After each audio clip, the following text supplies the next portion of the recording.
Rising gas prices have thieves stooping to new lows. Marathon County Crime Stoppers is searching for clues into who punctured the gas tanks on two trucks.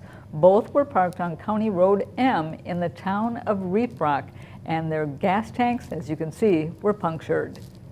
Which we believe would be an attempt to steal the gas. The gas tanks cost approximately $750 to replace. There was two of them which were damaged, and whatever then the fuel that was stolen. If you have any information on the theft, you are asked to contact Marathon County Crime Stoppers. You can remain anonymous and could be eligible for a cash reward.